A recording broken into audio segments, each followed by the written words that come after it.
Et ce faisant, nous mettons en danger le cœur même de démocratie, de nos démocraties dans leurs racines. Je suis totalement d'accord avec ce que vient de dire Emmanuel Macron.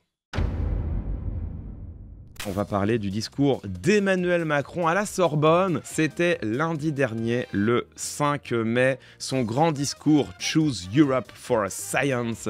Grand discours qu'il prononce dans lequel il annonce venir au secours des chercheurs et des chercheuses du monde entier et singulièrement des États-Unis. Car oui, Emmanuel Macron, lui, il aime la recherche et plus encore que la recherche, il aime, vous allez le voir, la vérité. Ah bon ? À côté de la liberté académique, il y a en effet une autorité du savoir.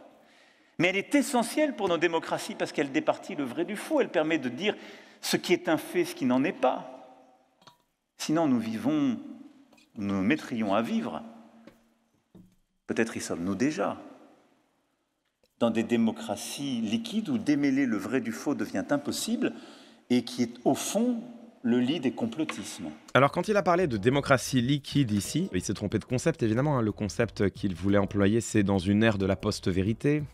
Pourquoi n'a-t-il pas employé ce concept? On va voir ça dans un instant, bien sûr. Vous me voyez arriver avec mes gros sabots. Mais d'abord, quand même, pour vous dire ce que c'est qu'une démocratie liquide, ça n'a absolument rien à voir. Alors c'est un vrai concept, la démocratie liquide. La démocratie liquide, c'est une forme de démocratie participative. Et ça n'a absolument rien à voir avec ce que dit Emmanuel Macron. Mais ça, de toute façon, comme je vous l'ai toujours dit, Emmanuel Macron est un cuistre. Ce qu'il fait en permanence, c'est qu'il emploie des mots compliqués, qu'il glisse dans des phrases complexes, qu'il assène avec une assurance et un aplomb absolument stupéfiant, étant entendu que tout cela a été composé dans la plus grande des improvisades et sans qu'il sache lui-même ce qu'il est en train de dire. C'est-à-dire que là, il vient d'employer le mot de démocratie liquide qui a un sens précis en sciences politiques pour qualifier ce qui s'appelle en réalité l'ère de la post-vérité. C'est un cuistre. Il dit n'importe quoi, mais il le dit avec aplomb, et donc une partie des auditeurs le croient, c'est-à-dire qu'une partie des auditeurs et des auditrices se disent « Ah, qu'est-ce qu'il est intelligent, qu'est-ce qu'il parle bien, qu'est-ce qu'il manipule des concepts ?» Ah oui, il manipule des concepts, c'est-à-dire qu'il jargonne, il emploie des mots compliqués dont il ne sait pas lui-même ce qu'il veut dire, mais c'est pas grave, ce qui compte c'est que ça valide, comme dirait l'autre, un escroc, mesdames, messieurs, un escroc doublé d'un cuistre, bien évidemment. Alors, faites abstraction du concept de démocratie liquide qu'il emploie pour dire n'importe quoi, remplacez-le par ce qu'il voulait dire en réalité sans oser le dire, c'est-à-dire ère de la post-vérité. Et on va réécouter cette dernière séquence et ensuite je commence. Il y a en effet une autorité du savoir. Mais elle est essentielle pour nos démocraties parce qu'elle départit le vrai du faux. Elle permet de dire ce qui est un fait, ce qui n'en est pas. Sinon, nous mettrions à vivre, peut-être y sommes-nous déjà, dans des démocraties liquides où dans une ère de la post-vérité, démêler le vrai du faux devient impossible et qui est au fond le lit des complotismes, du coup des émotions, puisqu'il n'y a plus de relation véritable au réel ou au fait. Et ce faisant, nous mettons en danger le cœur même de démocratie, de nos démocraties dans leurs racines, c'est-à-dire la possibilité d'avoir un débat public et des opinions publiques ainsi forgées. Eh bien, je suis totalement et profondément d'accord avec Emmanuel Macron. Je rejoins entièrement son analyse. D'ailleurs, si j'étais taquin, je dirais que c'est son analyse qui rejoint la mienne, puisque ça fait quand même un petit moment que je dis exactement cela. Ce que nous dit Emmanuel Macron, c'est que dans une démocratie où les mensonges prolifèrent, dans une démocratie où les faits ne sont plus une référence, dans une démocratie où les discours des uns et des autres peuvent se décorréler du réel et où chacun et chacune peut dire n'importe quoi, chacun et chacune peut prétendre ce qui lui plaît plutôt que ce qui est vrai, sans avoir à en payer le prix.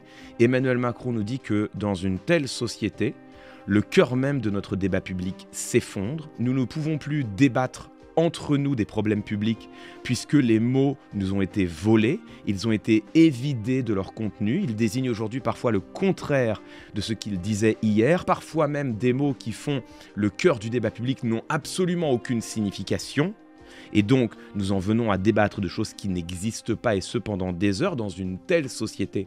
En effet, le débat public n'est plus qu'un théâtre d'ombre où nous ne savons pas de quoi nous parlons, où nous ne pouvons pas nous parler les uns et les autres. Les discours politiques deviennent impossibles à décrypter, à analyser, puisque les discours politiques sont tissés de mots qui ne veulent eux-mêmes absolument rien dire. Dans une telle société, le peuple ne peut plus débattre de politique puisqu'il n'a plus les mots en commun pour le faire. Dans une telle société, les responsables politiques ne peuvent pas être tenus comme responsables de leurs actes puisque leur discours devient un art de ne pas dire. Dans une telle société, le débat public démocratique disparaît et ce faisant, la démocratie elle-même disparaît. C'est ce que nous dit ici Emmanuel Macron. Je suis totalement d'accord avec lui. Le léger problème au milieu de tout ça, le grain de sable dans l'engrenage de son raisonnement, c'est que lui-même en a été un vecteur de cette ère de la post-vérité. Là, il nous déclame la main sur le cœur que dans une société où tout le monde ment, dit n'importe quoi et s'affranchit du réel, dans une telle société, la démocratie est en danger, alors même que c'est précisément ce que lui-même commet depuis maintenant des années et des années. Alors, une fois n'est pas coutume, je me suis permis de... Voilà, j'ai pris du papier. Tout ce que je vais vous lire est absolument exact, sourcé, et vous pouvez le retrouver aisément. 6 avril 2016. Et j'ai décidé qu'on allait créer un mouvement politique qui ne sera pas à droite, qui ne sera pas à gauche. 4 septembre 2016, quelques mois plus tard. Je n'ai jamais dit que j'étais ni de droite ni de gauche. 1er février 2019. D'abord, la chlordécone, faut pas dire que c'est cancérigène. Il est établi que ce produit n'est pas bon. Je pense qu'il ne faut pas aller jusqu'à dire c'est cancérigène parce qu'à la fois, on dit quelque chose qui n'est pas vrai et on alimente les peurs. Il est immédiatement contredit par tous les scientifiques spécialistes de la question. 3 jours plus tard, les services de l'Élysée déclarent « Le président n'a jamais dit que le chlordécone n'était pas cancérigène ». 3 avril 2019. Il n'y a pas d'image de violence policière. Il y a une scène où un policier, dans l'action, à un moment d'une charge, a effectivement poussé quelqu'un. La vidéo dont il parle a été tournée lors d'une manifestation des Gilets jaunes à Besançon. On y voit distinctement un policier abattre sa matraque sur un homme isolé. 18 mai 2020. Est-ce que vous reconnaissez que vous avez commis des erreurs de communication autour de la pénurie des masques? Il y a eu une doctrine restrictive pour ne jamais être en rupture. Et nous n'avons jamais été en rupture. 6 février 2022. Il n'y a pas un Français, je pense, qui pense qu'il n'a pas été un bon président de la République. 18 mai 2022. C'est un honnête homme, je ne crois pas capable de violence sur les femmes. Il parle de Jérôme Perra, candidat macroniste aux législatives, condamné 2 ans plus tôt pour violence conjugale. 31 octobre 2022. Une quarantaine de personnes fichées S à l'ultra-gauche ont été repérées dans cette manifestation avec des modes opératoires qui relèvent, je n'ai pas peur de le dire, de l'écoterrorisme. Quelques mois plus tard, Nicolas Lerner, directeur de la Direction générale pour la sécurité intérieure, organisme officiel, déclare « Aucune action de nature terroriste n'a été commise au nom de la cause environnementale ces dernières années. » 31 décembre 2022. Qui aurait pu prédire la vague d'inflation ainsi déclenchée ou la crise climatique aux effets spectaculaires encore cet été dans notre pays? 4 mars 2023. Avec notre réforme des retraites, il n'y aura pas de perdants. 7 mai 2024. Je n'ai jamais défendu un agresseur face à ses victimes. Emmanuel Macron à propos de Gérard Depardieu, 6 mois plus tôt. Je lui dis en tant que président de la République, mais aussi en tant que citoyen, il rend fier la France. Il y a une chose dans laquelle vous ne me verrez jamais, ce sont les chasses à l'homme. Je déteste ça. Je pourrais encore accumuler des dizaines de nouvelles occurrences qui courraient entre juillet 2024 et mai 2025, au moment où nous nous trouvons. Emmanuel Macron qui s'inquiète que la parole publique chez certains et certaines se décorrèle du réel, n'en ait plus rien à faire du vrai. Emmanuel Macron craint que cet état de fait, cet état de post-vérité, nous fasse basculer dans un état de post-démocratie, comme je vous le disais. Il en est lui-même directement responsable.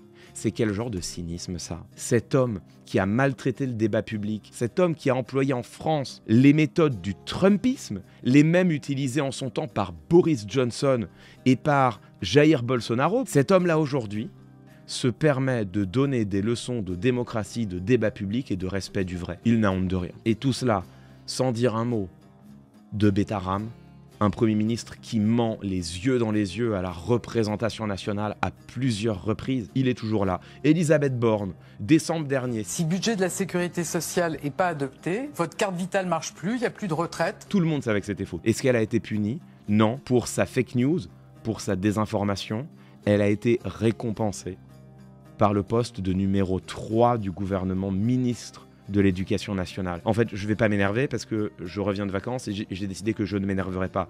Mais pardon, c'est insupportable. Une telle provocation, un tel cynisme. L'homme qui a fait basculer le gouvernement français dans l'ère de la post-vérité qui aujourd'hui vient donner publiquement des leçons de vérité devant l'amphithéâtre de la Sorbonne. C'est d'un cynisme odieux ce que commet ici Emmanuel Macron. Très bon élément d'analyse de GT Benner sur le chat. Ce que commet ici Emmanuel Macron, c'est une mise en abîme de la post-vérité. Il parle lui-même de la post-vérité en prétendant la dénoncer alors qu'il est celui qui nous y a fait basculer. C'est une mise en abîme de la post-vérité. Emmanuel Macron réussit à faire de la post-vérité en parlant de la post-vérité. C'est stupéfiant. C'est absolument stupéfiant. Mais il y a un intérêt avec cela. Je n'ai eu de cesse de vous dire que l'ère de la post-vérité n'était pas anodine, que la décorrélation entre les discours et les faits était absolument grave et que ce que cela menaçait, c'était notre idéal démocratique lui-même. Que à partir du moment où le langage s'affranchit de la nécessité de dire le vrai, à partir du moment où le langage politique s'affranchit de la nécessité de s'appuyer sur des faits, sur des données, sur des matérialités, sur des éléments vérifiables. Et même à partir du moment où le langage politique se permet de contredire le réel les yeux dans les yeux. Je n'ai cessé de vous dire que ce moment-là, c'est notre démocratie elle-même qui est en danger. Et que l'ère de la post-vérité pouvait mener, si ce n'est pas d'ailleurs déjà le cas, et c'est intéressant qu'ils disent exactement la même chose, l'ère de la post-vérité peut mener, sinon même a déjà mené à une ère de la post-démocratie. Eh bien écoutez, maintenant, ça n'est plus que moi qui produis cette analyse, c'est l'ironie est cocasse, je l'accueille comme telle, c'est aussi le président de la République lui-même. Croyez bien que sur cette question au moins, je vais le prendre au mot.